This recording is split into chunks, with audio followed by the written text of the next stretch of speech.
Well, hello and welcome back to another Backflip Happy Hour. I'm Ryan Fring, a creative director, co-creative director here at Backflip. And joining me as always is the man, the myth, the legend, the cobbler himself, John Shoemaker. How's it going, John? It's going well. Quite well. That's how I love that intro. Thank you all for jumping in with us today and hanging out. We appreciate you. We appreciate you coming and drinking with us and hanging out with our friends and people that we find interesting. But before we get to that, it is a happy hour. We got to mention what we're drinking, and then we'll bring our guests in and talk about that. So, John, what do you got going today? I have just a classic rum and coke. It's the spiced what is it called? Barbados? Barbara from Turks and Caicos. The dark rum from the Turks and Caicos, and Coca-Cola. And just in case it's needed, just a cheapo, just a Bud Light lemon lime. I had a Coors Light seltzer, the blackberry, the other day. It tasted like medicine. It was the worst. Oh, really? I'm so used to the carbon 4 goodness. When I had one of those, it was the worst. Well, blackberry and berry in general is dangerous as a flavor. People don't get it right very often, and it can, and that's because those medicine flavors. A lot of berries there. It's very, very close to medicine. Yeah, a lot of memories. Hopefully not bad ones. All right, so I've got this kind of fun. I'm going to call it. What am I going to call it? Gin and lime. Oh, I thought you were going to name it. I'm going to call this Kevin. This is Kevin. This is a gin and lime, and there's sparkling water in there. It's kind of a nice, light, refreshing. It's not a gin and tonic. I couldn't find the tonic, so I made the best of what I had. So that's to start. Then I've got some water. I've got a little bit of tea. I am at my desk, so I just collect drinks. I've got some extra sparkling water later. So in about 5 minutes, I'm going to have to go to the bathroom. It'll be cool. You guys will be fine. So, all right. That's what we got for our drinks. Let's bring in our guests and see how they're doing. So let's click that. And welcome to the show, guys. Thanks, guys. Glad to be here. Thank you. Glad to be here. Happy Friday. So we've got, let's see, I got these. I'll switch you guys around so that the graphics work. Right? There we go. We got Cord Young and Dave Hibler with us. Hibler or Hibler? I've never said your last name. Hibler. That's what I was going to guess. And Dave Hibler, founders of Hooga Health, hanging out with us today. How's it going, guys? Great. Just happy it's Friday. Looking forward to the weekend. It's going to be some really hot weather, so get outside and enjoy the sun. Yeah, I'm doing good. I'm glad it's Friday, and I've got a big wedding. My best buddy tomorrow, so I'm the best man in the wedding. I've never been a best man in any wedding before, so looking forward to that. But it's going to be a good weekend. It's going to be hot. Dude, nice. Do you want to try your speech out on us? No. I don't think so. Well, I got it all written down, though. I was debating. I'm like, do I try to, just go off the head, go off the top of the head and go do it that way or write it down? And I thought, you have a couple of drinks beforehand, you get a little nervous. I'm like, I'll write it down. So, yeah. At least bullet points. Yeah. As long as I can remember to read, I should be good. Yeah. Otherwise you just end up there just saying like, you're a good guy. You're a guy. All right. Yeah. I'm thinking too. I've been in weddings, but I've never been a best man. So I'm holding out that it's still going to happen in my old age. And what I want to do is just take all those, like kind of like the 5 common phrases, like you may not know me, but I am, do that and just flip it on its head and just be like, you may not know me, and that sucks to be you. Just try and take those things that everyone says and try and make it a little more interesting. Because I love that when I go to weddings and people just do different things or fun, entertaining things. I'll renew my vow. We'll get you in there, right? There you go. When I was the best man at Tyler's wedding, I just opened up with a penis joke, and that seemed to go over pretty well. It really set the tone for what sort of speech we're going to get out of me. Yeah. Did you have the parents coming up afterwards? Like, oh, that was real nice. Oh yeah, I had people kind of, oh, that's the best man speech I've ever heard, and I've heard a lot of them. And Ooh. then when I got married, Tyler was the best man at my wedding, and he returned the favor with a penis joke to start out his speech as well. So Yeah. So what's your advice to Cord here? you start with a penis joke. Start with a penis joke. Absolutely. Yeah, I'll have to rewrite it then. It'll be fine. You still got time. Yeah, plenty of time. Yeah. Nice. All right. Well, we shared our drinks. What do you guys drink? I've got it's called the Onyx Eye.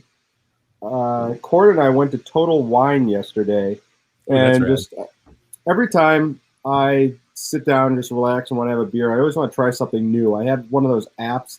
Are you familiar with Untapped? That's a really popular one. So I'm always logging a new beer, always trying something new. So I just went over to the new special release section and perused a little bit, and this is what I came up with. So it's really tasty. It's highly rated on Untapped, so I figured I couldn't go wrong. Nice. What kind of beer did you say it was? I didn't actually. It's a tart ale with blackberry, blackcurrant, and elderberry. It's a nice 7%. Ooh, you got to be careful with those berries. I hope it tastes good. Hope it doesn't taste like medicine. I know. I caught what you guys were saying in the lead in there, and it actually tastes fantastic. It's worth the rating. I highly recommend it. What is that called again? One-eyed Larry? No, the Onyx Eye. Onyx Eye. Yeah, that looks pretty rad.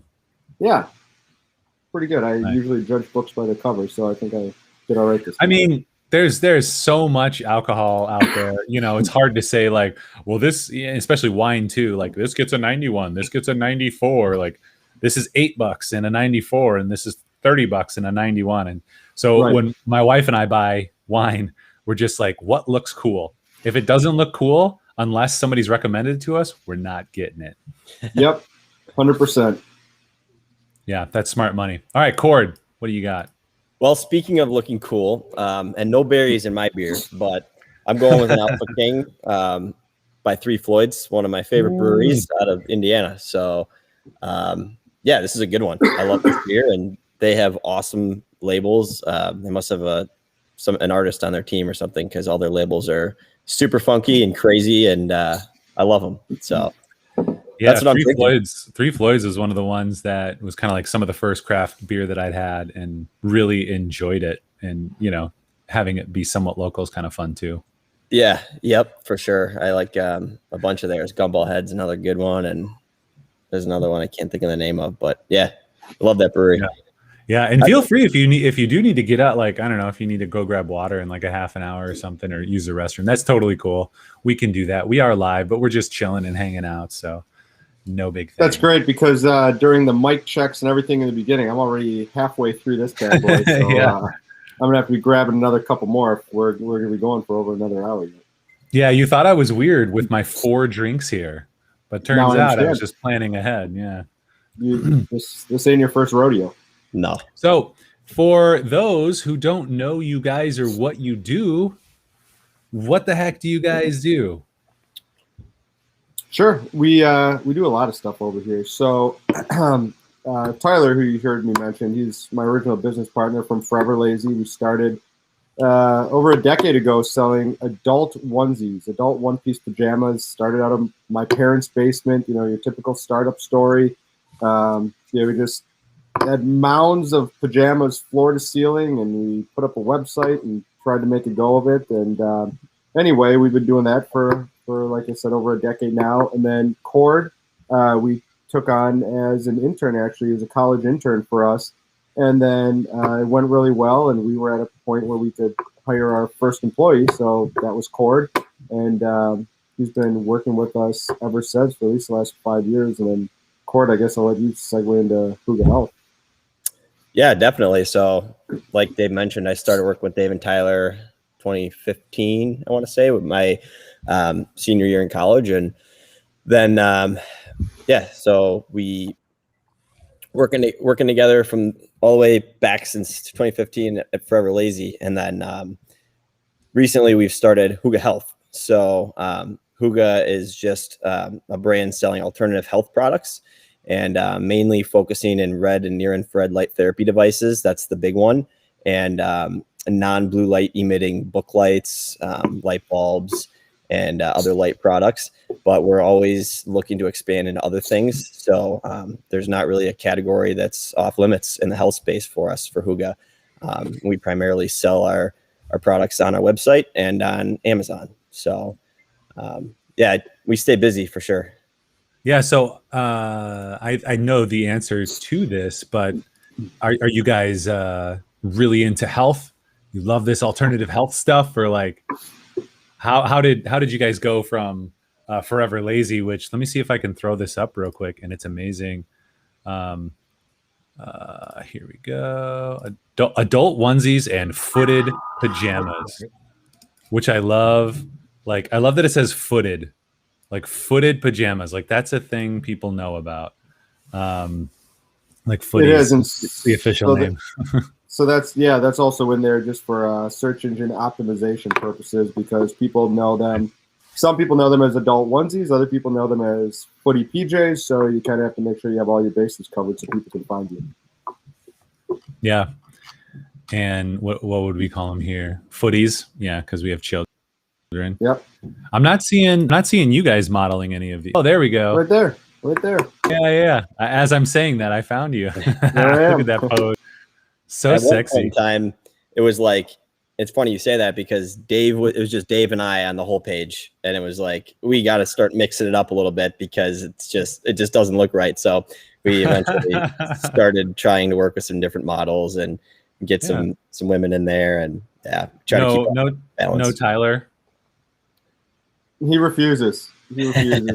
So he leaves it up to Cord and I to do the modeling. And, admittedly, we were just being cheap for a very long time. We didn't want to go through. I mean, it's honestly, and you guys know, it's really a pain in the ass, like hiring talent and going through that whole process. Like, if you can just do it yourself, man, it just saves so many headaches. And then coordinating with the photographer and make sure it's just, if we could just step out into the warehouse and snap a few shots, we're much happier doing so. But, I'm aging now. When I was 24 and just a spry 24-year-old wearing my adult onesie to the bars and to the meetings at the bank, it was cute and people smiled. And now that I'm 36, I think I would be looked upon a little differently. Like, hey, hide your children. Who's this creep? Yeah. Well, there's also that economy of scale too, right? Where in the beginning, like you said, it's out of your garage, so you're doing everything, and right. You have to in order to hope for profit. And then once you get that machine going and get those mechanisms built, then you can not offshore, but delegate more. Absolutely. You don't have to do everything. Yeah. Love delegating. Love it. Yeah. What's I know my question was like Hooga Health, but since we jumped on this topic, this will be fun. What's your guys' favorite onesies or footed pajamas to wear?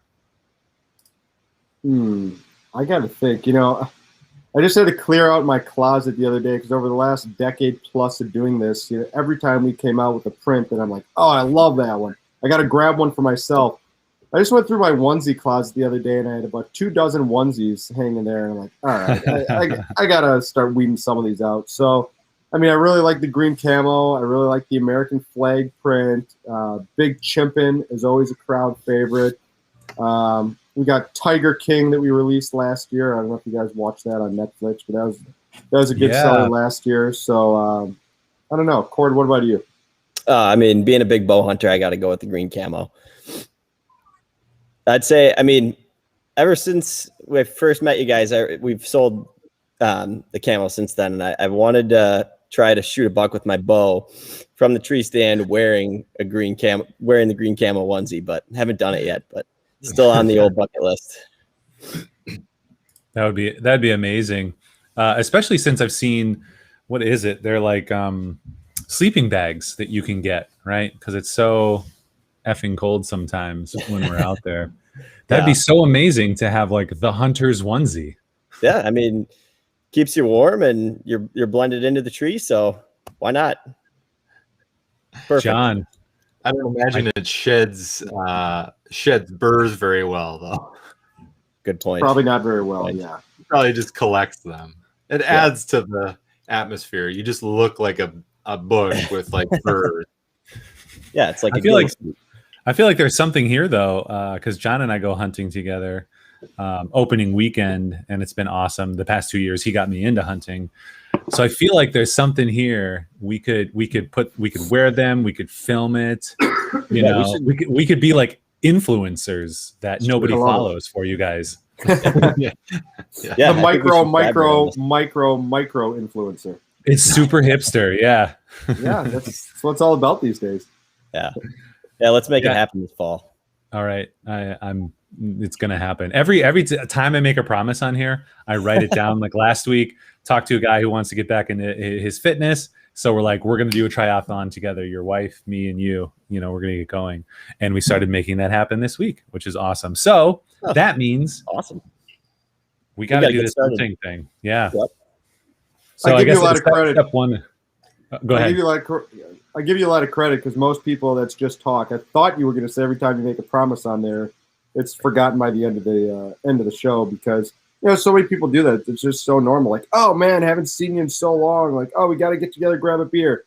The moment the conversation's over with, it's just on to the next thing, on to life. So for you to actually be following through on all the promises you make here, that's commendable. Well, it's also, there's two things here. One, this will be really, really funny and fun, like kind of a fun collab it could be, and just creative. But two, I don't know. I feel like it's a really funny, like long joke on any of these things. Like, yeah, if I promise something on the show, I'm going to do it. I love it. That's awesome. Like the person who doesn't let go of the joke and it just keeps going and they don't let it go. That's why I just don't make any promises. That's a safe bet. Yeah. So Forever Lazy, you started what'd you say, 12 years ago? How many years ago? 2009. Yep, fall 2009 you launched. 2009. Nice. Yeah, that's like we started in fall of 2007, November 2007, doing stuff out of our dorms and then houses at that point. So what did that look like for you guys? And like how did you get into this, right? So because it seems like the people who go on Shark Tank, when I think of your story, it's like you go on Shark Tank and you're like, I've lived my life for so long needing footy pajamas, and they never had them for adults that had fun prints. And so I made them, and then they blew up, and now we need help with production. It seems like that's the story, but like, what'd you go to school for? Like how did you get there? How, to start? I don't know. Are you sewing them in your garage? Like, what was the beginning? I've never sewn anything in my life, and I'd like to keep it that way. So no, it's definitely had nothing to do with that. Basically, it was Christmas 2008. I was sitting around with my cousin after Christmas dinner, drinking a few beers. That's where the best ideas are generated. And like, man, yeah, remember those onesies we wore as kids? Like, do they make anything like that for adults? And he got on his, BlackBerry. I got on my version 1 iPhone. 10 minutes later, we had a internet page open, and we were poking around trying to see if anything like this existed. And we found a few things out there, and I ended up ordering one. My cousin ordered one, and Tyler ordered one. But actually, I found out only recently, like Tyler's been carrying this secret for over a decade now, that he actually never ordered one. And he just told me that he found out how excited I was about it. He's like, oh, yeah, I got one. He never ordered one.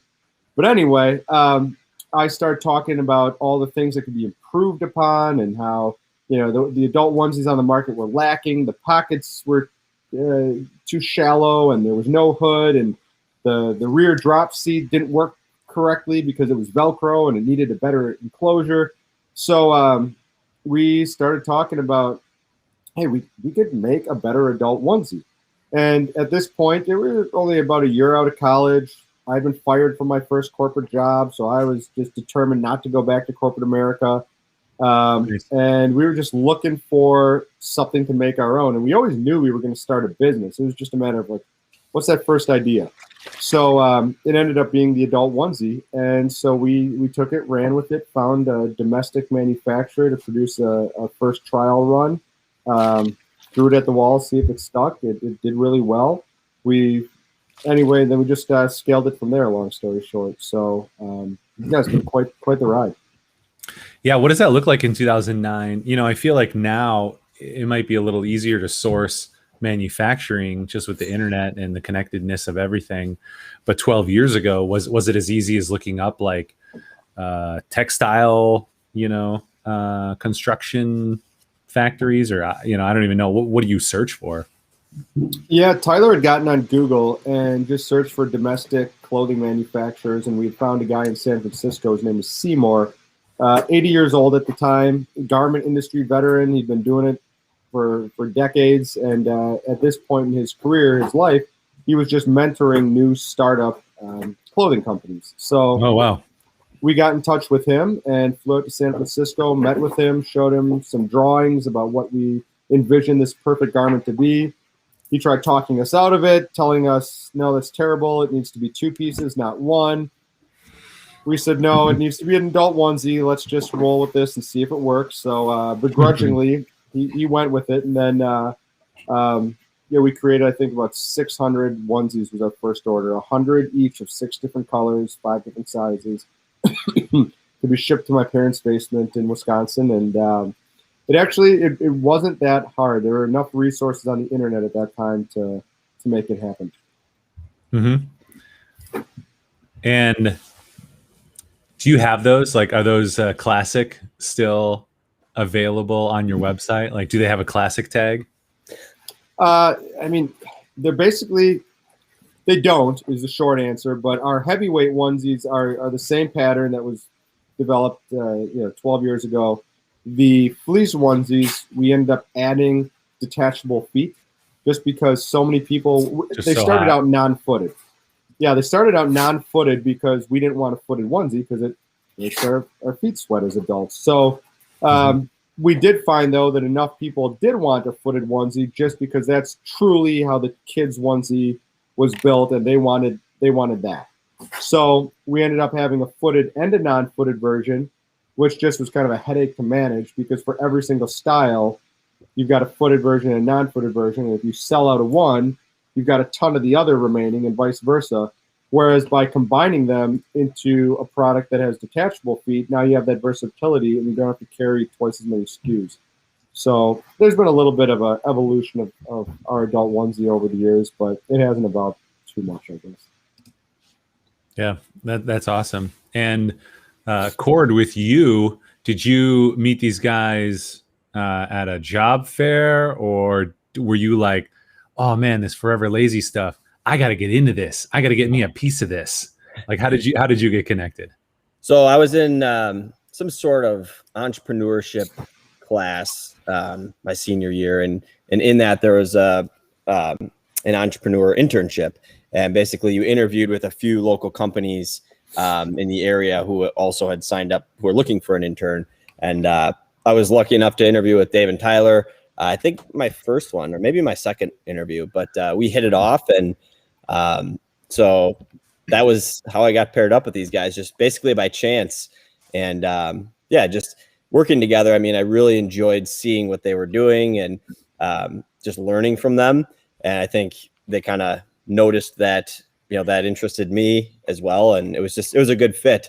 So when the internship was over, I graduated and went and did a regular person corporate type job for 6 months or so. And I just couldn't stand it. It was terrible.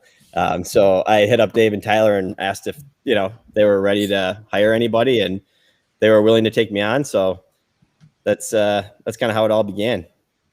It's interesting, that's really cool that there was an entrepreneurship intern program, because like entrepreneur as a term, like Ryan and I think people would call us that, or technically we are because we started a business, but I don't really think of it the same, because to me, we were just like, we want to make films, so we're just going to make our own business to make films. versus the idea of like kind of being like open and agile and flexible to like what could we possibly sell, you know, what need is there out in the market, and let's just fill that, you know, kind of segueing into your, you know, you have this whole other line of products that are just like you didn't get into it necessarily because you were like, I've always been passionate about footy pajamas. You're like, I want to have a business, and we want to find a product that people would be interested in, that, you know, there's a hole in the market, and let's fill those, and let's find, you know, so that's like a different thing. Right. Yeah. Yeah, definitely. And yeah, I think I just wanted, I didn't really know, I think like a lot of college kids, you know, you don't know exactly what you want to do, but, you know, the idea of not just working for somebody or being a part of a huge corporation, I think that was appealing to me. And so, and then working with Dave and Tyler, I mean, it was a very small operation. It's just two guys, and I was the third guy. And that was appealing to me, especially as I got into it and just experienced it. I really liked that, definitely when I was an intern, but then after I was in the corporate world and I got to come back and work full time with Dave and Tyler, I mean, I can appreciate it so much more. So yeah, I just, it wasn't necessarily like, oh, I needed to be in the onesie business. No, but I like the flexibility and just the opportunity that, you know, being it presents, I would say. Yeah. So, I mean, to that, I was going to say to that point, like, you know, we love film. We want to make movies. We try to do that in the small projects that we do, or the big commercials. You know, we try to make them cinematic and do really cool things. So that's kind of like the, I don't know, entertainment, hobby, fun, all that stuff.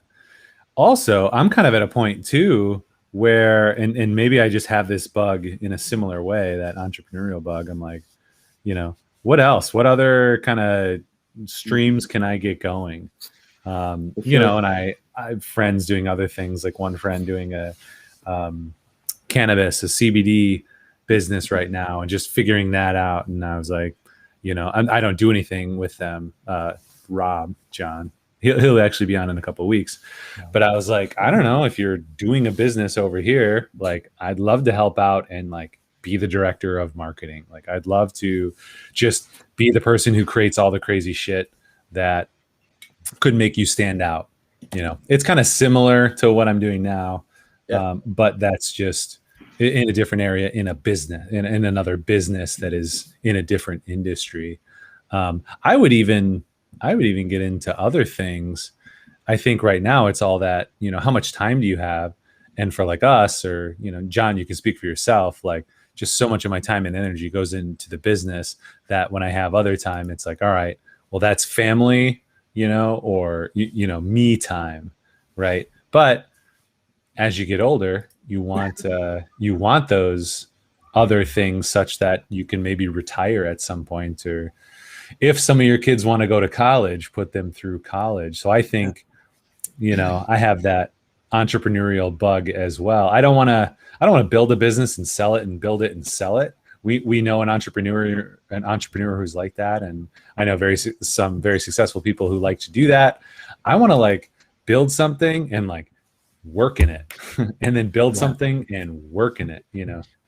Well, yeah, and I think I'll let you get. I'm interested to hear your take on it. You know, the angle on kind of what interests you guys, like how you got on this path. But I perceive the difference to be that, like, what's your main interest?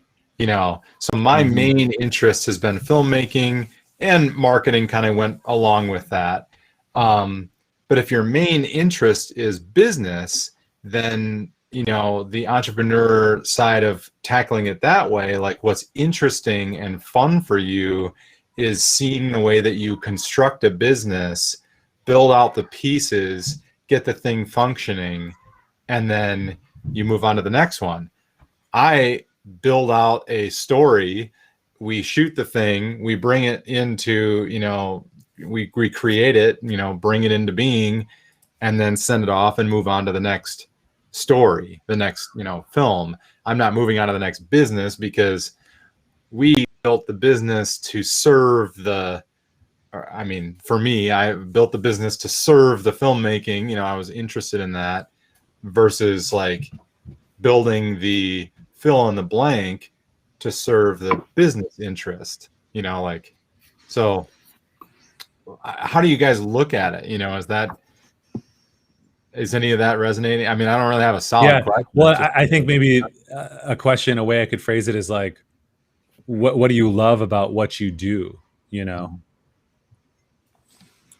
I love personally that things are different just about every day, which it sounds like that's what I'm hearing with you guys as well is, you work on one project, which is kind of like working on a business. I see where John was going with that. And then when that wraps up, you're on to the next one. It's a whole new set of challenges. And I think that's what I really enjoy about doing what we're doing is things are so different. We're always looking for new products to launch. We're always exploring new opportunities, and nothing is off the table with us. We're constantly looking for the next thing while still giving enough attention to what we're currently working on. Sometimes that's a challenge because we then get so excited about something new. We got to make sure we don't drop any important piece that we have now. So I don't know. What do you say, Cord? Yeah, there's a lot to that question, I feel like. But, one thing that I like with Hooga is being alternative health products and typically products that are used to help people feel better is, it's rewarding hearing from our customers every day. And we obviously do the customer service and everything. So we hear from customers on a daily basis, and our products really help them. It makes them feel better, and it improves, their daily lives.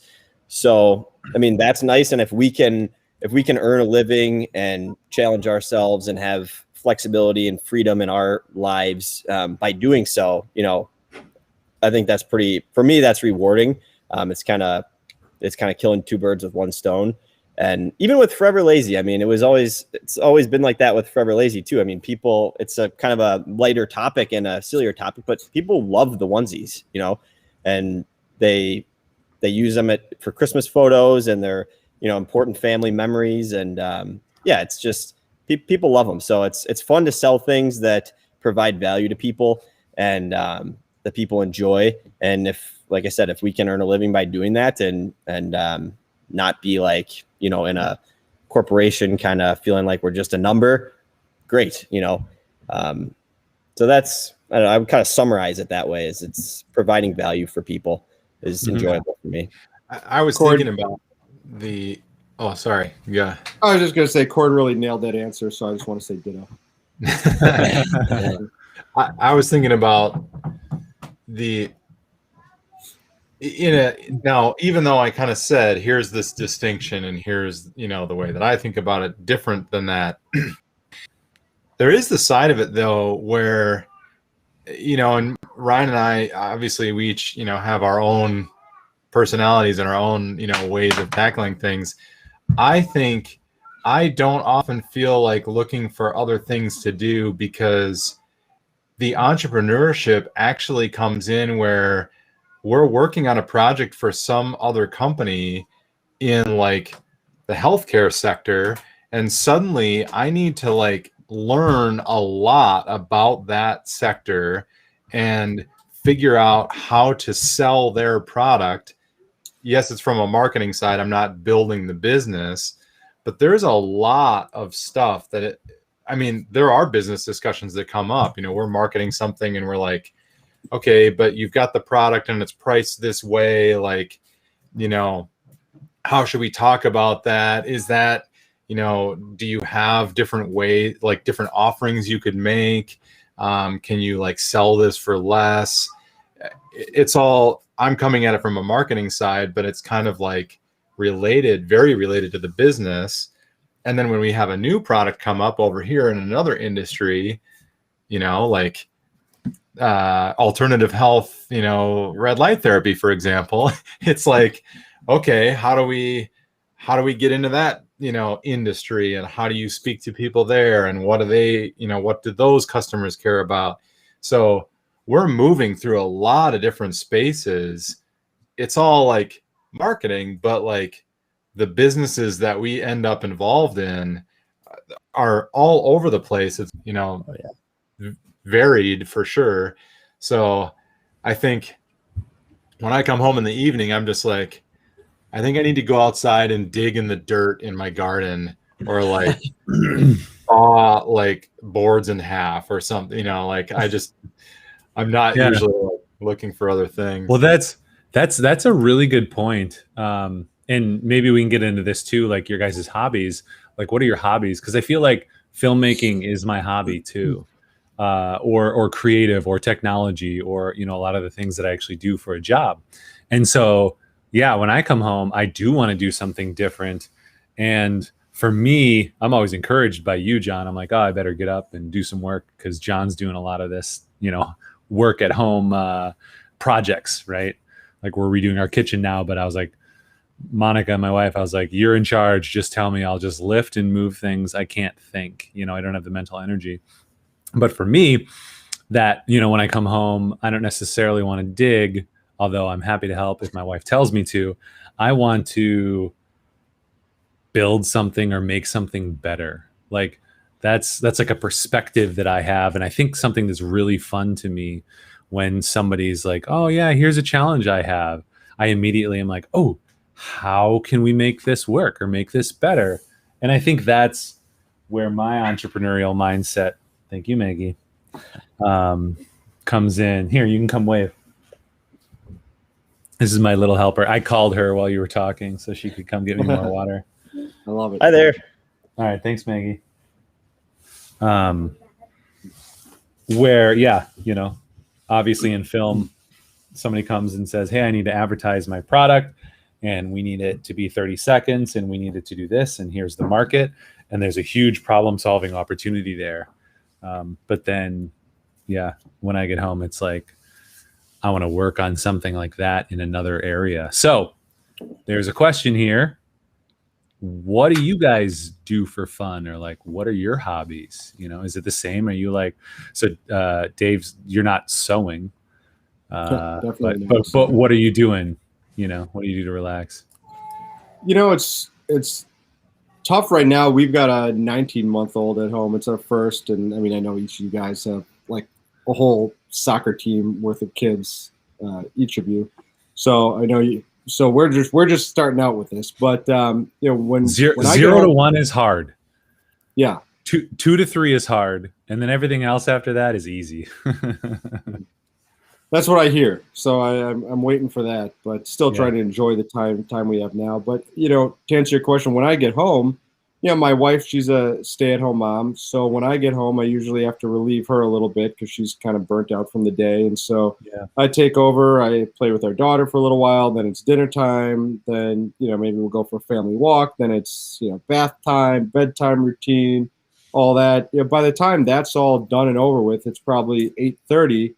And so now, as exhausted as I am, it's like, I don't want to just go to bed because I didn't have any time for myself today, So there's really not a whole lot of time right now for hobbies like taking a class at night or, joining a bowling league or whatever. It's usually just, I enjoy reading. I enjoy reading a lot. So I usually have about 4 different books going at a time.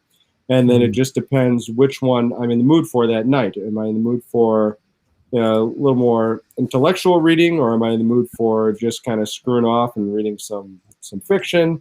So that's really right now at this phase of life. I mean, that's all the time I really have for hobbies, being a parent of a really young kid.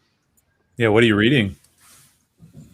So I really like Robert Greene. He has a lot of books like the 48 Laws of Power, The Art of Seduction, and it's not The Art of Seduction as far as like, it's a pickup book or something. It's actually talks about different people's personality types and how different sorts of things seduce people differently, like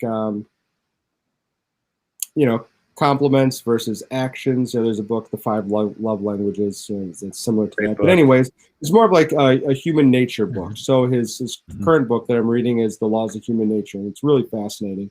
Another one I'm reading is The Body Electric. It's just talking about electrical impulses throughout the body and how it's used for like regenerating limbs and so forth. And that's a little bit more technical, but still pretty fascinating.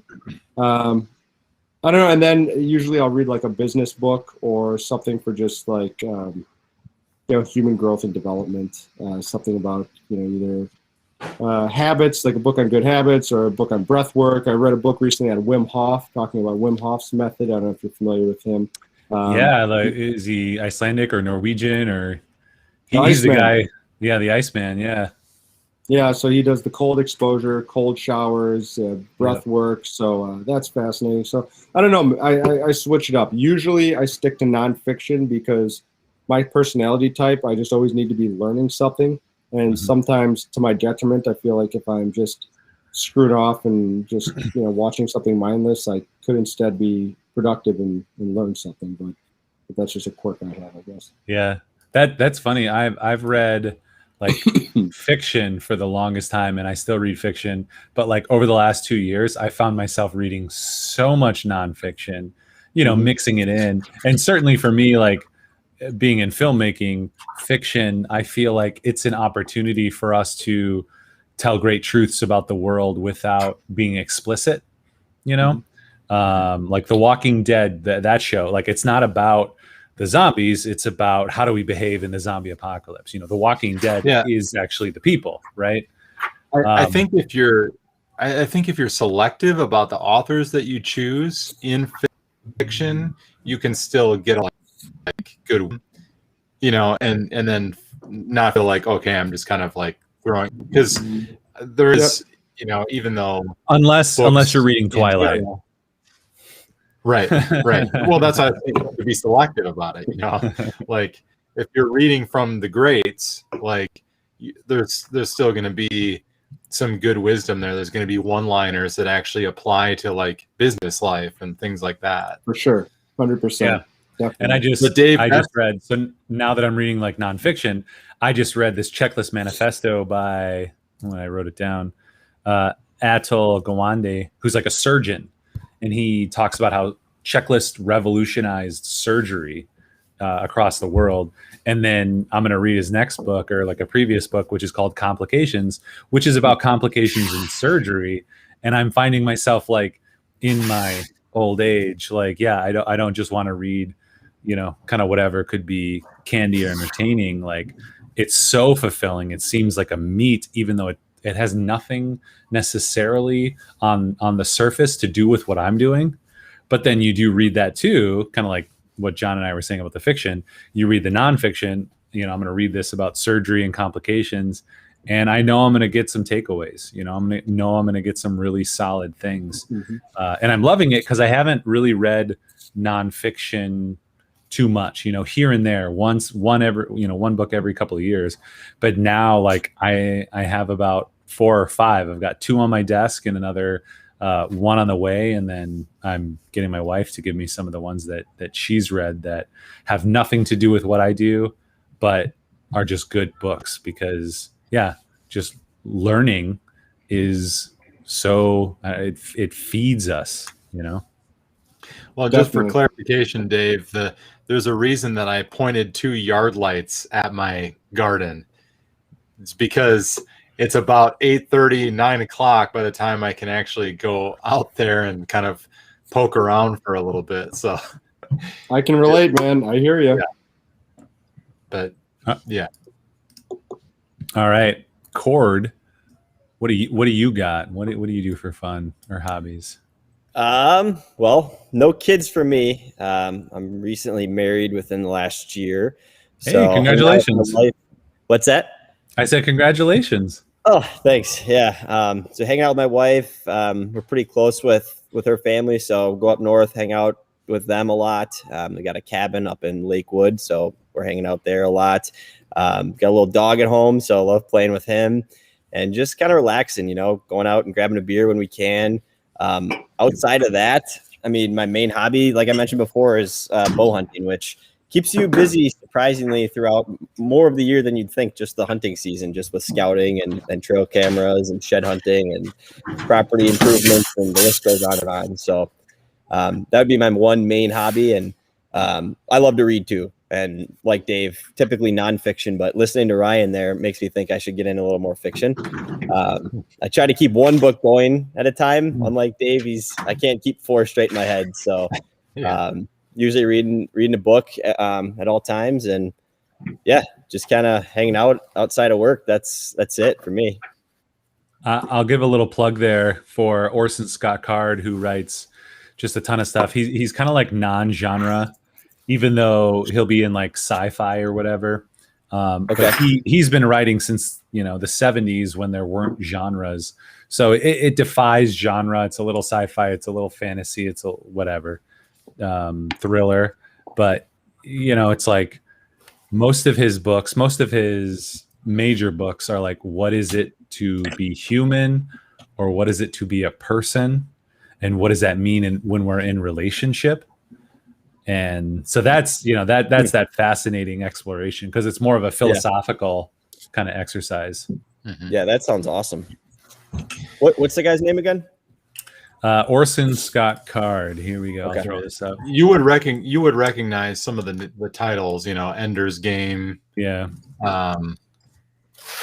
Others. Okay. Gotcha. Dave, that's probably the only one you'd recognize. Dave, one that you might like if you like nonfiction. I've been reading, and I'm a feast and famine. I like will set things down for like a long time and forget about them, and then I'll come back to it and be like, oh, that's right, I was like reading this and it was good, and then I'll be into it every night for a span. But I've been reading Scott Adams, How to Fail at Almost Everything and Still Win Big. So Scott Adams is the author of the Dilbert comics.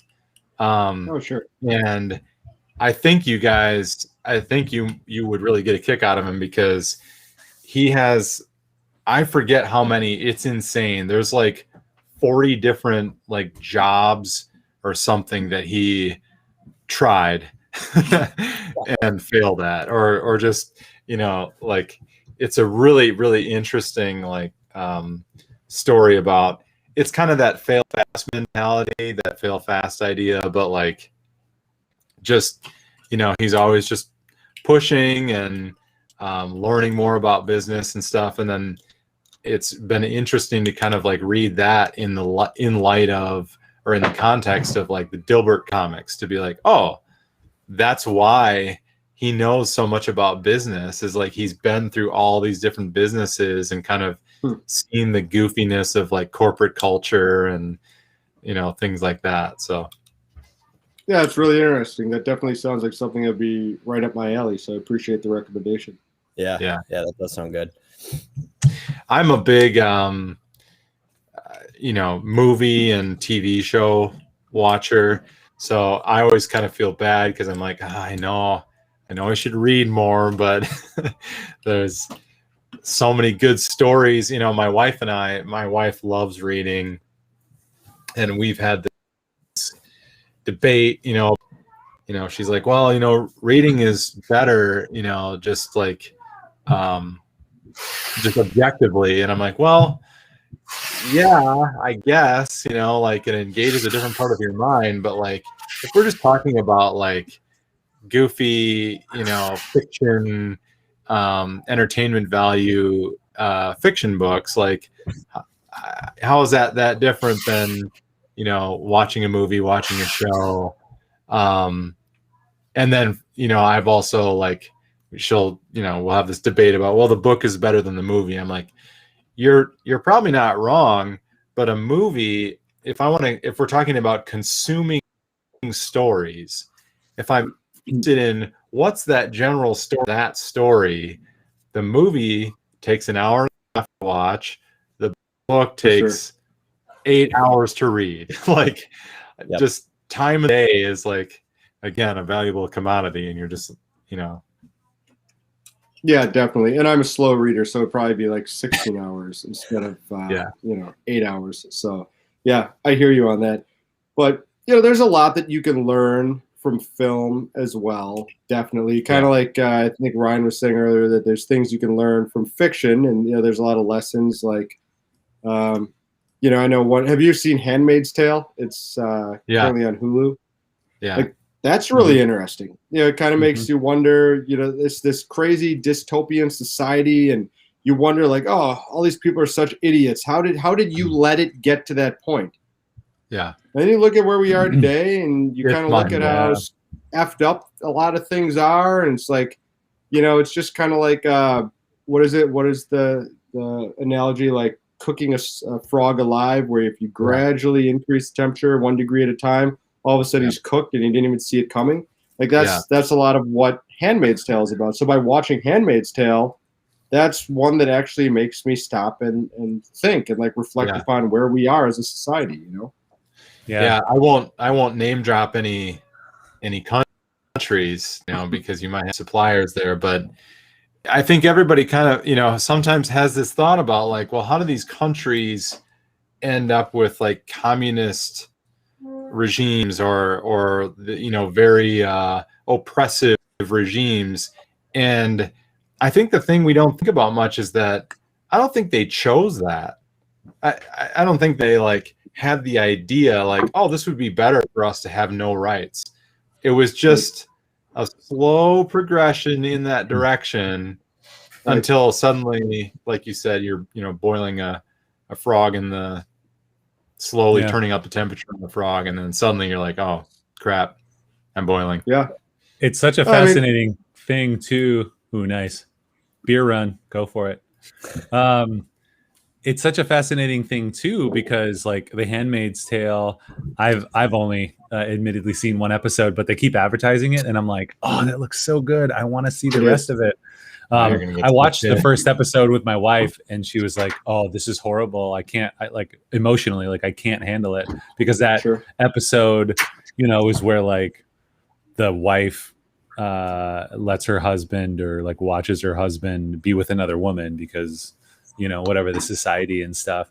And she's just like, my wife is very empathetic. She's like, oh my gosh, emotionally I can't do this. I think we'll eventually be able to get back to it and get over it, but well, my main point of, I'm very curious of like, because now it looks like almost post-apocalyptic in a normal sense, not like in this weird fantasy sense. So it looks like they're running around the streets or something. Again, I don't know where they are, but I'm curious to see how they said they got there, because like that's been the fight over the last year and some change, right? Like the COVID fight of like, well, if you tell us to do this, and you tell us to do this, you tell us to do this, like where's that going to lead? And certainly there's a slippery slope counter argument, but that's a valid question. That's absolutely a valid question to ask. And the wonderful thing is like, as soon as the Dane County mandate here was up, like all the signs got torn down. Like I've been at Target and Hy-Vee and all this, and like there's no signs there, right? So I think at least in our area, in general, people are good and smart, and it wasn't as bad as some other areas that we've certainly seen on the news.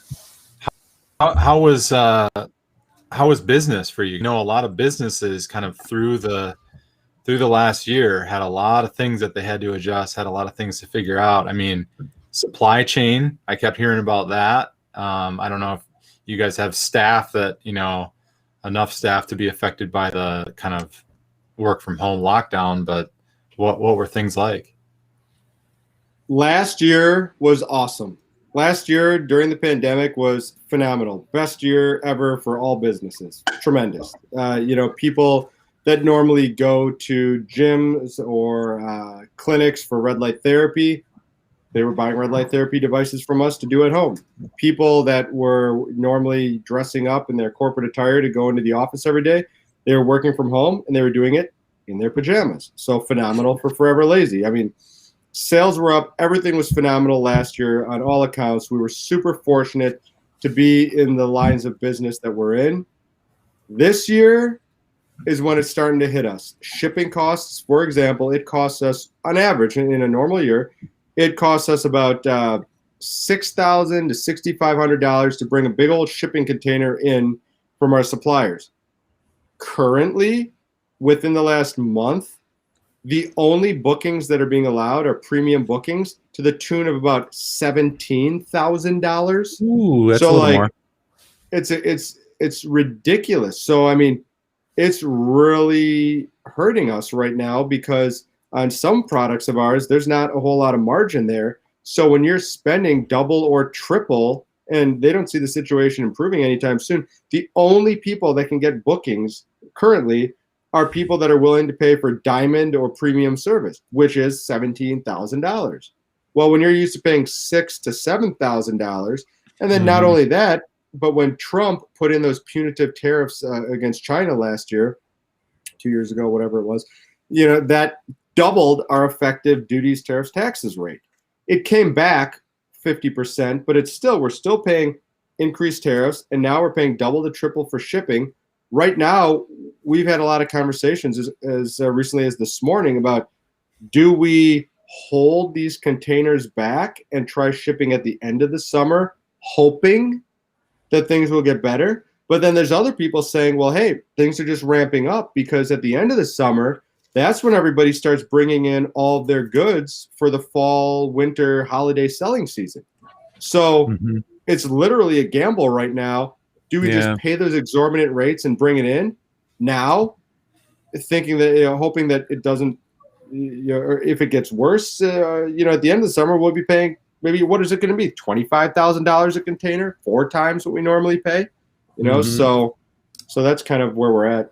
Why is shipping more expensive? Because it seems like, we always say supply chain, but it makes sense when China or India is closed down and people can't get to work and can't produce things. Now it seems like it would be, I don't know, more normal, but it sounds like, is there more demand or why exactly is shipping more expensive? Lots of things. So there's definitely more demand right now. A lot of people that used to spend their disposable income on vacations and just activities, leisure activities, they have that money, but there's been no leisure activities due to COVID. Look at all the travel restrictions now. Certain countries are starting, vaccine passport initiatives, and there's a lot of people that refuse to go along with that. So they're not taking their European vacation this year. So they got that 10 grand. They're going to stick into a Peloton bike or whatever else. So there's been a lot more consumption. So that's part of it. The other part of it is a lot of factories shut down for COVID. And so then when they opened back up, there was still all that demand that they had to catch up with, that they're still trying to catch up with. So there's a lot of factors right now that are influencing it. Also, there's a big trade deficit. A lot of these containers normally ship back to China, for example, full of American goods. Well, there's a huge trade imbalance right now. So a lot of these containers are shipping back empty, and then they're being refilled over in China. So there's just a whole host of things that are just hitting all at once, and nobody knows when it's going to end. And then also too, there's been a lot of ports were shut down. We've had containers stuck in the port of LA.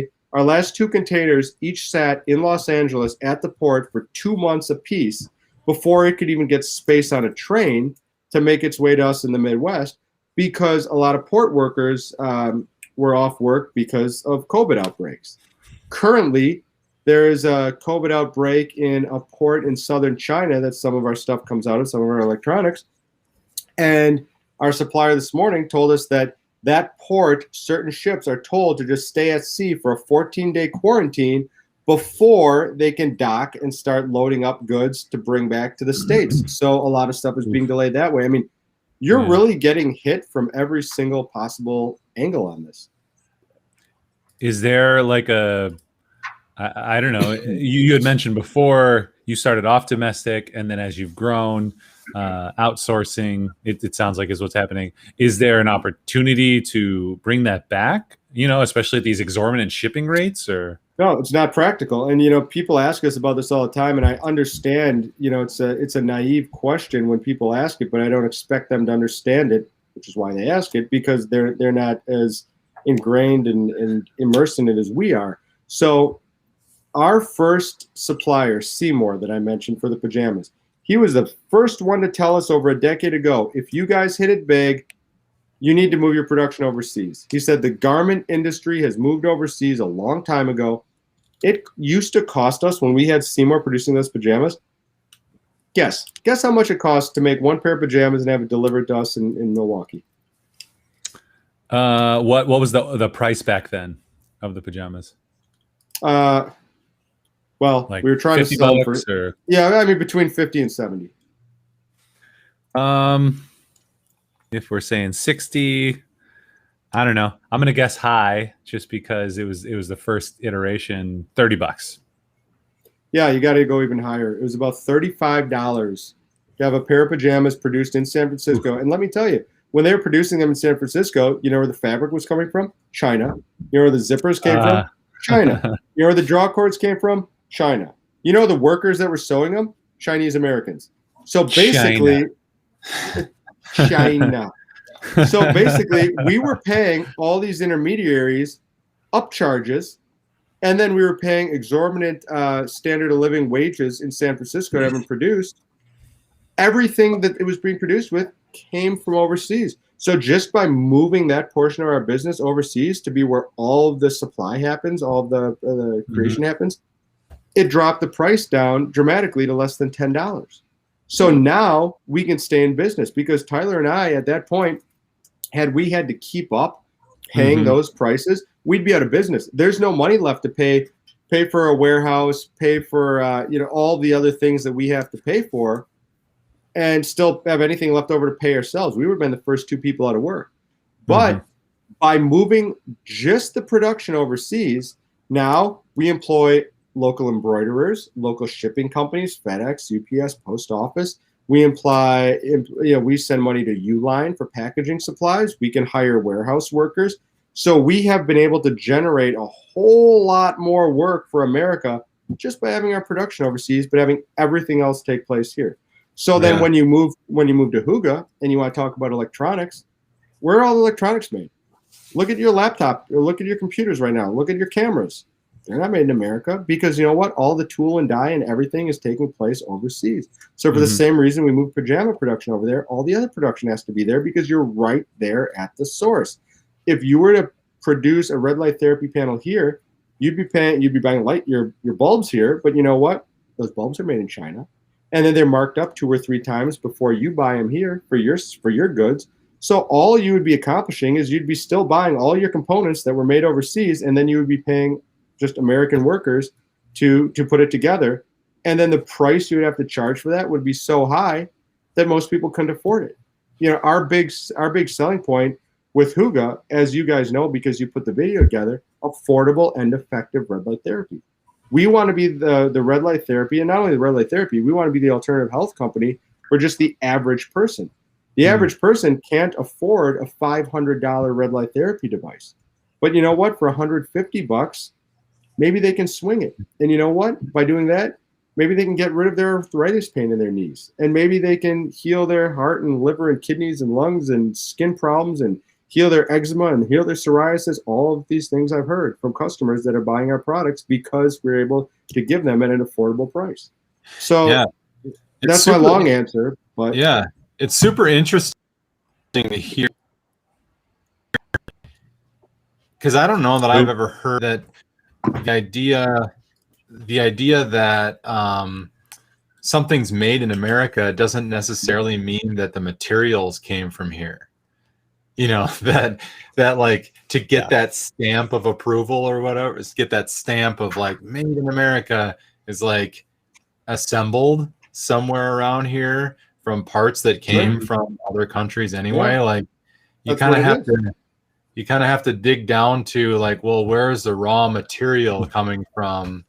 And then that kind of dictates like, well, what things could really be from here? You know, like if you're buying like local beef from a farmer down the road, like that's really helpful, you know, for the local economy. But like, yeah, that's really interesting. Yeah. Well, that's also like globalization of like, okay, you bought local beef from down the road, but your grill was made in India or, you know, Taiwan, or the parts were made over there, and you know, and you assembled it, right? Yeah. Well, and you know, the same people that get on us when they find out, oh, some people ask, where are your products manufactured? We don't hide it. They're manufactured in China. Like, oh, well, I can't support your business. Okay, do you have a TV? Do you have a computer? Yeah. Do you have anything? Do you have anything? That wasn't made here. Do you have anything? Oh, you got a really good deal on your T-shirts at Walmart because they were $5 a piece and you were thrilled, so you stocked up. How come they're $5 a piece? Probably because they weren't made in America. Mm-hmm. You know, so stop being a hypocrite. You know, it's the truth. It's the truth of the situation. It is globalization. You know, and our skills are just not in manufacturing anymore. Mm-hmm. Well, and it's a populist thing, right? And you know, we had a woman who worked with us legally. She didn't work with us; she volunteered, but she was awesome. She was from India. Her husband was over here, and she couldn't work until his visa became a certain level or whatever. But she had so much production experience. She was just like teaching us awesome things. It was amazing. But we asked her about like outsourcing. Here we go. I'll pull him off for a second. We asked her about outsourcing things, and she's like, "Don't feel bad. Like that. You know, my cousin is doing this. He's working at a telephone center, and he's making $4 an hour or whatever it is. But he's like, the alternative is he makes $2 an hour doing something really, really hard." And she's like, "It's different. You know, you're not in most cases, hopefully, not taking advantage of people, but providing a greater opportunity than they would be able to see normally without this type of industry." And so, you know, I like to think and buy stuff local from local artists and whatever, but I also love globalization, like this microphone, these headphones, the TV. Like none of this would be possible without the manufacturing prowess and kind of systems that are set up. And certainly we don't want anyone to be taken advantage of. We don't want people hurt, but you know, you consider that at the end of the day that there is hopefully greater opportunity for people in these jobs than they would normally have otherwise. Yeah. Well, and it's a cost of living thing too. She was always kind of sharing with us that like, you know, you don't need to feel bad about outsourcing, you know, like you said, Ryan, that work to India, because like they're super excited to like land this job that pays, you know, what we feel just because of our cost of living is like, you know, couple bucks an hour is like, oh my gosh, we're taking advantage of them. And she's like, well, without that, like there's nothing, there's no opportunity, or it's like zero. And like making a few dollars an hour means that he can afford like a house and like, you know, to shop at the good grocery store and like support like a middle class family. And I'm like, holy cow, it's just like mind blowing for us. But it's kind of like, you could compare it to like American market, you know, like my, you know, current income couldn't really support us that well in San Francisco, you know, to go back to that example, like it's all relative. Is different. Right. Yeah. So let's get corded on this discussion too. We had in the graphic here, I can pull it up, and I don't know if this is accurate or not, because you came in as an intern with Tyler and Dave. This says founders of Hooga Health. Are you a founder? Are you a partner? Did you claw your way up? Did they give you a piece of that pie? Like, yeah. I'm a founder in Hooga. We're all co-owners. So yeah, for Forever Lazy, I'm an employee. And for Hooga, I'm an owner. Yeah. What was that like? Did you just tell them like, hey, I want to be a part of this, but I want to own it? Or did you come up with the idea and present it to them? And like, what was that like? You know, we were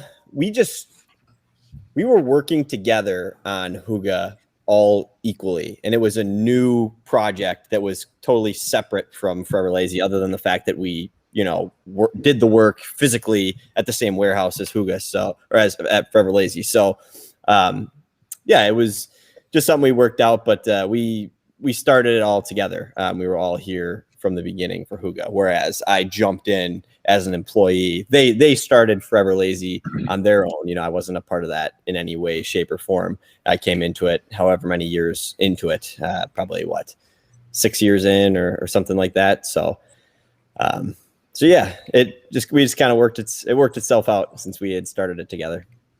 Yeah, we like to joke. Our third partner, Scott, I like to joke. I like to say this.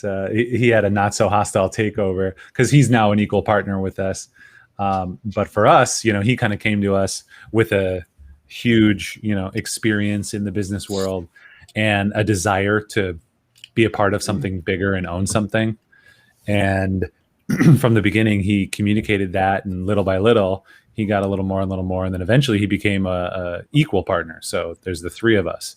John and I founded, but now he's an equal partner as well. And we like to look at it kind of like that sweat equity and all that stuff. Like he put that in, and we absolutely feel he deserves where he's at. But I like to joke that he had a not so hostile takeover or a hostile takeover of our business, but we're better for it. Yeah.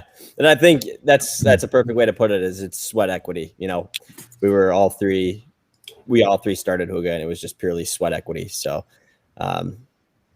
just it worked out. Yeah, man. What do you love this alternative health stuff? Like, I know you mentioned your customers say such good things about it, but it seems like a bit of a jump away from Forever Lazy to get into alternative health. Yeah, definitely. For whatever reason, Dave and I particularly have a pretty big interest just in alternative health, biohacking, always lifted weights and always just trying to feel our best and just perform optimally and stuff like that. And I think we even talked about this a little bit with you guys when we were working on the video, but yeah, we really enjoy that stuff, listen to a lot of podcasts, read a lot of books. And so we just have a natural interest in that area. And so it was kind of natural to start looking for opportunities business-wise within the health space. And that initially came with weighted blankets, and then non-blue light emitting book lights and the red light therapy devices. So just kind of something Dave and I in particular were really interested in, and kind of led us down that path. Yeah. Did you get into the weighted blankets and the red light, and you're like, we got to sell this. This is amazing. Or why those things versus anything else? Yeah, not as much personally with the weighted blankets. That was kind of our first product with Hooga, which didn't end up working out for us, not because it was a bad idea necessarily, but it was, we kind of got into it right at its peak. And we were really successful with it. And we sold out all of our inventory, and we weren't able to replenish in time to kind of keep the ball rolling. So with that one, we weren't as personally interested in, but with the red light therapy, it was just a personal interest. I had ordered what is now a competitor's device and for personal use. And I thought, man, for what I'm holding in my hand here, this is really, really expensive. I don't know if it should cost this much. And just kind of thought, I wonder if there's an opportunity there for us to maybe get into this business on our own. And so that's exactly what we did. And luckily it's worked out for us. But yeah, it was from me with the red light therapy. It was from me purchasing, what is now one of our competitors' devices and thinking, doesn't need to cost as much. And sure enough, it doesn't need to cost even nearly anything close to what they were charging. So. Mm-hmm. And then the red light, was that the red light or the blanket? That was the red light. That was the red light. Yeah. The blanket, yeah. I had not personally been super interested in any or anything like that. But yeah, the red light was the one that I had purchased and thought, let's try getting into this. I don't know if this is in your guys' purview. I keep trying to convince Carbon 4. I guess the biggest difficulty is the emulsifier, but you guys mentioned fitness. I would love a healthy beer, like a protein beer, or like amino acid and protein rich beer. And I was talking to Zach over at Carbon 4, and he mentioned that you need an emulsifier for the protein because otherwise it separates. And so that's why you shake any prepackaged protein drinks to mix it back up. But would you guys ever get into food and beverage, or is that just, too far away? I think that's just too difficult to maneuver because then, you're going to have inspections in the warehouse to make sure you have a sterile environment and you have certain packaging and so forth. I mean, we do have connections with other business owners that do that, but that's not something that we would personally get into. I mean, that's sure. A whole new set of rules. Sure. Now, listen, guys. Now I just have this idea in my head of Ryan marketing a protein beer called Brotein, and you shake it up, and then you open it, and it just Yeah. all over you. You're gonna have to grow your hair out again for your long hair look, and you just kick your hair around, and then you drink your protein beer. I have the whole thing worked out. That's all. With a red light therapy panel shining down on him. Yeah. Yeah, we still have that one panel that the smaller one that sits in our office conference room that we turn on for meetings. I don't know if we're getting the benefit of it sitting 6 feet away, but it's like it's almost like this ceremonial thing that happens when we go in there. We go in, we turn on the light, we're like, red light. When the light comes on, it's business time. You guys look like you have not aged a bit since the last time we saw you, probably due to the red light therapy panels that we were just too due to the red light therapy panels, we were just too lazy to ever just pick up from you guys right down the street. So there you go. We're lazy. That one's on us. Yep. Listen, I do want to make sure before we run out of time here that we tell you about experience that Cord and I had recently with a different production company that was producing something that we were asked to be a part of. And when we worked with you guys, when we worked with Backflip, we had no benchmark. We had nothing to compare you guys to. We had no idea what we were walking into. We found you guys on Google, walked into your office and signed a contract, and that was it. Yep. Well, so again, you guys did a phenomenal job. No complaints. Everything was awesome. We just assumed everybody did business like you do. And recently, we were asked to be part of a docu-series, which airs on public television. So, it's a fairly big deal. Very cool. And so it's for Hooga, and it's about red light therapy. It's to educate viewers on red light therapy. So when Cord and I flew down just a couple of weeks ago to be interviewed for this at their studios, they were going to be getting some B-roll shots, and we had sent them some red light therapy panels, which we actually did request back from them. You guys lucked out, but we got their panels back. And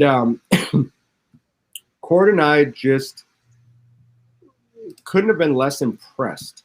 It was just we showed up, and it seemed like there was no prep work that went into it. It seemed like there's none. They're just shooting from the hip. Like, we have a fitness studio downstairs in our building. We thought maybe we'd go down there and take a few shots. Oh wait, we can't because somebody's in there. Well, maybe we'll just go into this other. Like, it was just totally not prepared.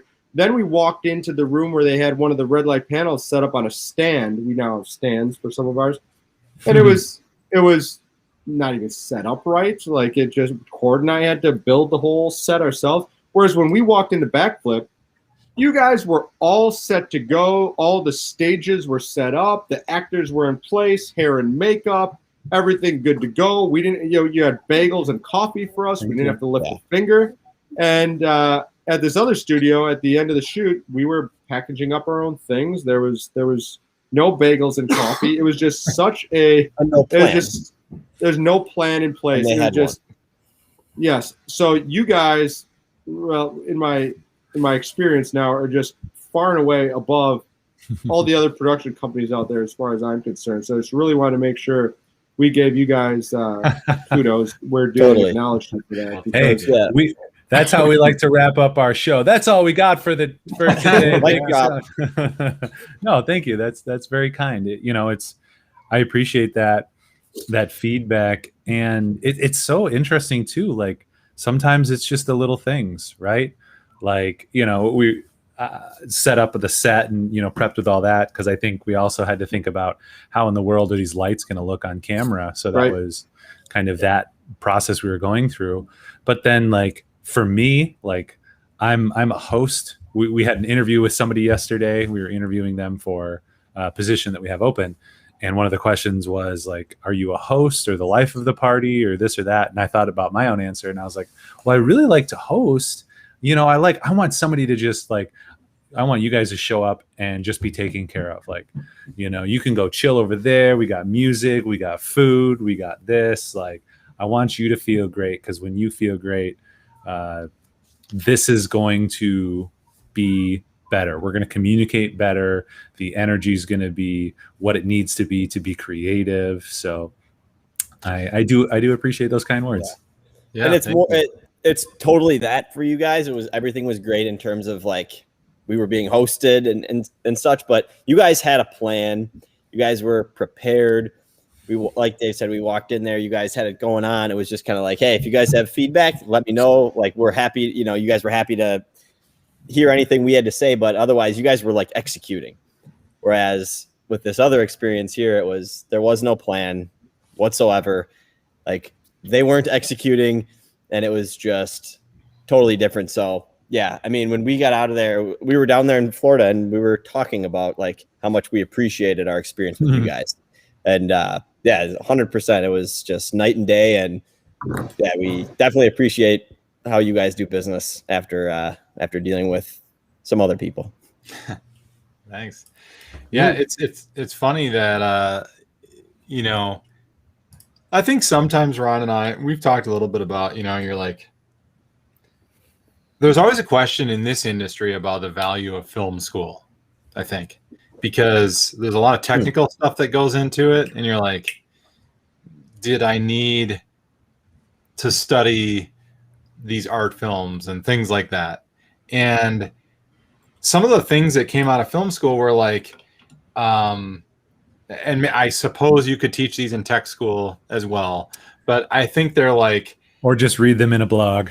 Yeah, but they were things like, I mean, you talk about bagels and coffee or whatever, and it's like one of the things they taught is like feed your crew, feed your clients, and you're kind of like, as a student, you're like, okay, yeah, sure, fine. They're like, no, do it. Like, you need to do this. Like, you're about to shove cameras in people's faces. You're about to ask them to sit in one place and wait for you while you're changing lighting setups all day long. Make sure that they have food, drinks, Wi-Fi. Like, you kind of have to host. And then the film side of things, with Ryan and I, is like, what the heck are we doing? What story are we telling? Like, who are these people and why are they in these settings and what's going on? Yes, I'm not necessarily like tapping into my like, Mizuguchi Japanese tour style, whatever. But even though I joke about that, there are times when we're like, oh, you remember when we like talked about this thing and, way back when? Like, what if we use that here? Or what if we like use this kind of angle to give this feel? Standard customers and, your target audience can't put their finger on it. They don't know why they have a reaction to it, but there is something behind it. And that's always what we've been trying to do. And so like, even though, I mean, you guys just had a very simple request, like, well, let's just, we just need to show these lights off in a cool way. We're always trying to like, okay, what can we do? What can we do the best here? We're trying to bring Mizuguchi into it. Mizuguchi. Yeah. Yeah. So do you guys have like 10 more minutes? It's about 1:30, which is what we typically put the cutoff at. But sure. If you have like, here we go. If you have 10 minutes, let's do this. Let's see if this works. The truth is a lie. All right. That worked. That was fun. We're going to play a game called Two Truths and a Lie to get to know you guys a little bit better. I feel like we're just getting, we're just scratching the surface. So let's play a little game that helps us know you more. And John and I are not going to tell two truths and a lie just because it'll take forever.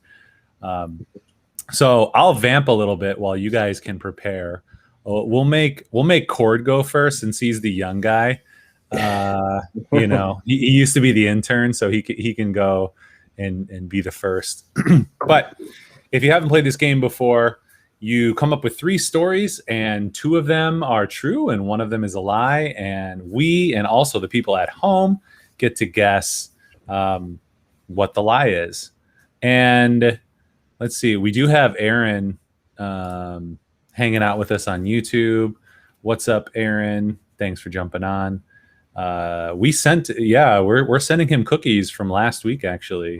for hanging out with us. And once we get our, what are those called? Coasters printed, we'll send those out. So if you participate today in the game, we'll send you guys happy hour and backflip coasters. So do put your answers in the chat and we will read them. And this is a part of that intro vamp to give Cord and Dave a minute to get their stories down. Again, 3 stories, 2 are true, 1 is false. Any order.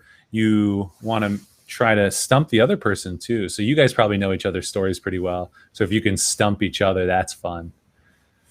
And good stories are, they've got a grain of truth in them, or good lies or have a grain of truth. John can do this very well. I don't think you lie overly much, or I don't think you lie at all, but you're really good at it in this game. I don't know. Maybe I lie a lot and you just don't know it. Oh boy, that changes my perspective on everything. Yeah. So also too, if you are watching at home and you want to give these guys crap or ask questions, please do post them. We are live on Facebook and YouTube, and we can answer questions. We've got like a 10-second delay or so. So we'll deal with that as it comes up. So it looks like, Cord, you're ready. I'm ready. All right. So let's go for it. Give us your 3 stories. All right, my 3 stories. 1, I have a 3-year-old Labradoodle named Reggie. 2, I initially went to school at UWM, transferred to UW-Madison, and then transferred back to UWM. And by M, I mean Milwaukee. Sorry. So UW-Milwaukee to Madison, back to UW-Milwaukee. And 3, I have never traveled anywhere outside of the U.S. Those are my 3 stories. All right. So John and I will guess first, and then Dave will let you go last, and anyone at home can go in the middle there too. All right. So let me know if you need me to recap. Yeah, I wrote it down. See, 3-year-old Labradoodle named Reggie. Yep. Named after like Reggie Watts or Reggie White. Reggie White. UWM to Madison to UWM. Yep. On purpose? Yes. You stumped me there. And then the third one is never traveled outside the U.S. Yep. All right, John, what are you thinking here? I'm thinking these are hard in their simplicity. Also, Aaron says, I really hope the last one is a lie, which is kind of funny. Like, you hope he's never traveled outside of the U.S. So that he has. The opposite. So he's hoping I have traveled outside the U.S., I think. Oh, no, that's way better. I thought you were just being a jerk. Turns out you're awesome. All right. I'm going to go with, okay, let's see.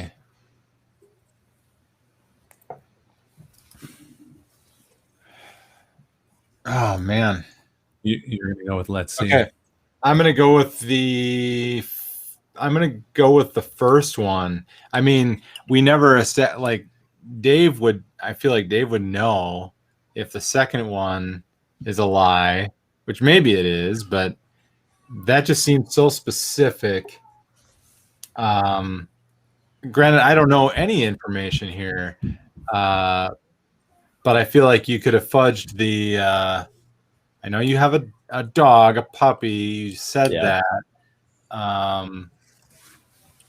Labradoodle's a common breed, but you're a bow hunter. You might want more of a bird dog, so maybe the breed's not right. Maybe the age isn't right. Going with the first one. Ooh, boy. I love that. I was going to say number 2 just because Aaron picked number 3, and you were going to pick number 1, but I like that. I mean, I guess poodles are hunting dogs, aren't they? I don't know. And labs are just batshit crazy. Yeah, I'm gonna go back to my original. I'm gonna say number 2. I'm gonna pick that one. All right. And then, all right, now I Dave get to guess. goes. Yeah. Number 2, but there was so much into this where, like, I think Ryan said there's like a grain of truth in every lie. So I really had to think hard on this because Cord does have a Labradoodle named Reggie, but it's like, is he 3 years old? Is he 2? Is he 4? Right. How in the weeds are we getting here? And then I know Cord likes to go to Jamaica every year pre-COVID, so I know it's not that one. And then I know that Cord did go to UWM and Madison, and I know he transferred from Madison back to UWM, but I think that's the lie because I think he started at UWM and then transferred to Milwaukee. So I think that's the one. All right. Answers are in. Yep. What do we got? So it is true I have a Labradoodle, a 3-year-old Labradoodle named Reggie. It is true I started at UWM, transferred to Madison, and transferred back to UWM. That is true. And it is a lie that I have never traveled outside the U.S. I have been outside the U.S. many a times. Oh yeah, I was an idiot. I just read that wrong. Yeah, I know that's funny. I just said I'm like, I know he goes to Jamaica, so Right. Yeah. I was right. thinking the same thing. Yeah, with the reverse, like the negative. So I got all you guys. Yeah, you stumped me. Even though I knew that all, you still stumped me. Yeah, but Aaron got it. So that Aaron, was a risk too. Yeah. I think I went that route because a lot of like outdoorsmen, hunters, or whatever, like they spend their time and their money doing that, and then to go out of the country, that just takes more time. It takes more time away out of your hunting season. So yeah, that's true. But that was kind of, but I make room for it all. nice. All right, now we got Dave. Let's do it. Dave. So Tyler and I lived in Florida briefly. I know there's a lot to the Forever Lazy story that we didn't even have time to get into today. But there was a short period of time early on where we had signed a licensing agreement with the makers of Snuggie. You remember the Snuggie, the blanket with the sleeves and all that? And they licensed out our product, and they just paid us a royalty, and they took over the business, and we weren't actually even allowed to do anything, which was fantastic. So we moved to Florida for a little while. So when we were down in Florida, being entrepreneurial, we wanted to start other businesses. So we tried to start a dating app called Vibe, and we spent our time working on that, connecting people. We tried starting a food truck. Food trucks are really big in Florida because you can really do it 365 days a year. So we tried starting a food truck called the Spicy Taco because the only thing we're really capable of preparing is something simple like tacos. We can cook too well. And then my third thing here is then before I started Forever Lazy, when I said I was fired for threatening to throw my trainer out of the window. So the window of the office building we worked at Kohl's Corporate. So anyway, those are my 3. All right, here's the best part. This happened last week. I lost it right after dating app. My screen froze here. well, I got them, but I can use the recap just to know what 1, 2, and 3. So it are the 3: the dating app, the food truck, the firing. Yep. Yeah, the reason for the firing. I already admitted earlier I was fired, but the reason. What was the reason for the firing? So just to fully recap, because I know you missed the middle. So Tyler and I, when we were down living in Florida, we were looking for something to keep ourselves busy, so we wanted to start another business. So we tried creating a dating app called Vibe. We tried launching a food truck called the Spicy Taco because the only thing we're capable of preparing that's not complicated is something like tacos. And then when I was working for Kohl's corporate office, my first and only corporate job, I was fired for threatening to throw my trainer out of a window. So those are my 3.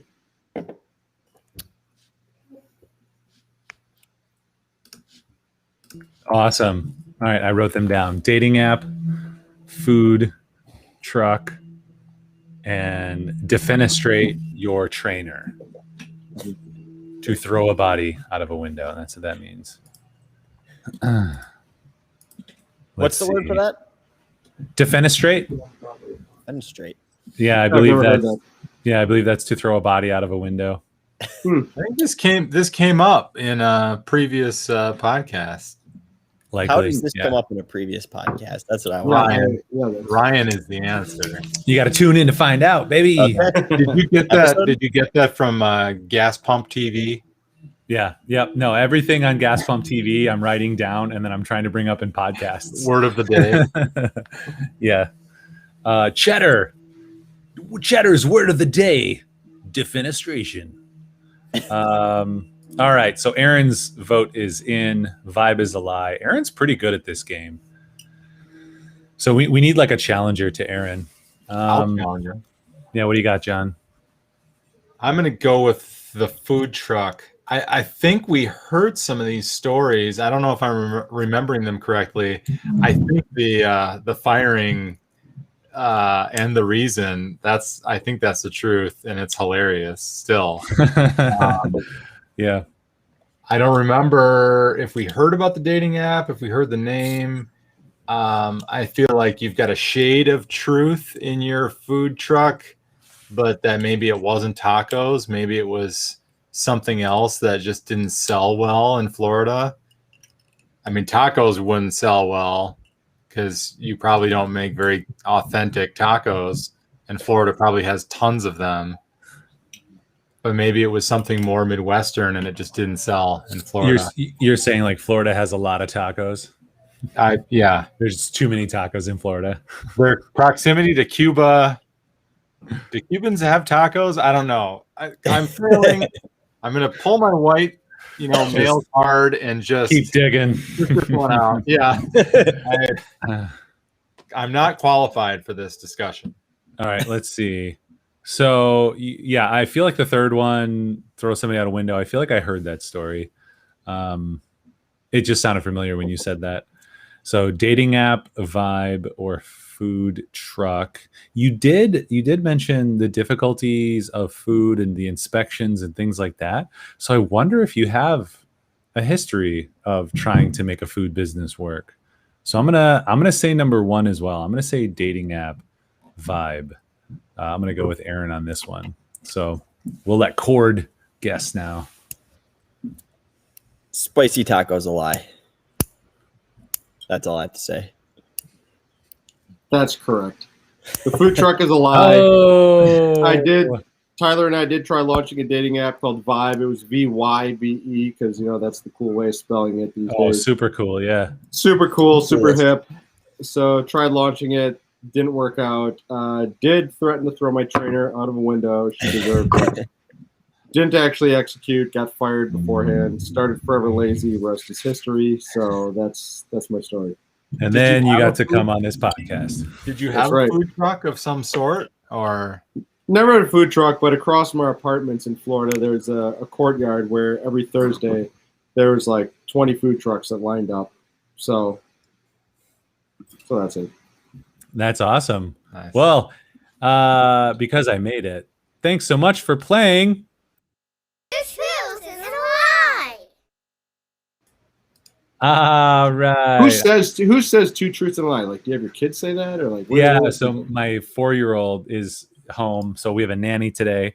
So they're like running around the parks and stuff, and I was like, before you go to the park, come here. I need you to say something. So I had her run down here and use my mic and say that. So I was whipping it up this morning.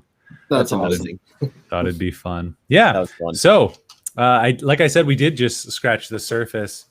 I understand why like Joe Rogan and people just talk for like 3 hours, because I feel like, it takes a little while just to reconnect and get through that. And then you start getting into the good stuff. So my hope is that we can have you guys back on again.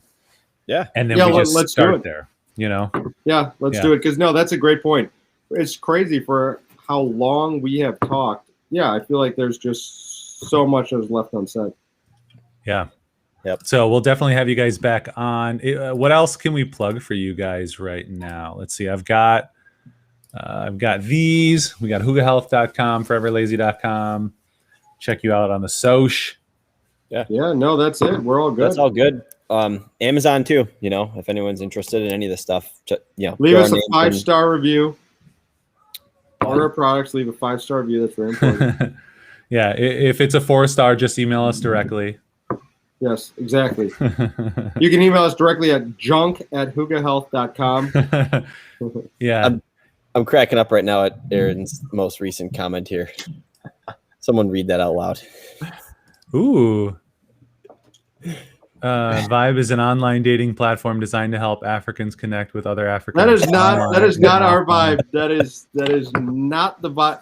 Tyler's sitting here. Google says Vibe is an online dating platform designed to help Africans connect with other Africans online and offline. Guys, somebody saw what you were doing and they took it and they made the African they did. version. They took it. We were working on an African dating app, Africans only, and it failed for some reason. You saw a need in the market. Yeah, we did. Turns out you guys bailed on it, and somebody picked it right up, and now they're like the Facebook of Africa. It's just like I know. They're making millions, and I'm sitting here trying to sling onesies. This is bullshit. Yeah. All right. Well, that's our show for today. Next week, we've got Apache Danforth joining us from Paradigm team. That's going to be great. Check that out. In a couple of weeks, we've got Rob Perro from that same team. He's the namesake and what is he? Creative director over there. So that's going to be great. You can always check out the previous history down below somewhere. And we're going to be turning these all into podcasts. So the visual humor is going to be amazing. You're going to love it as a podcast where you can only hear us. So take a look at that.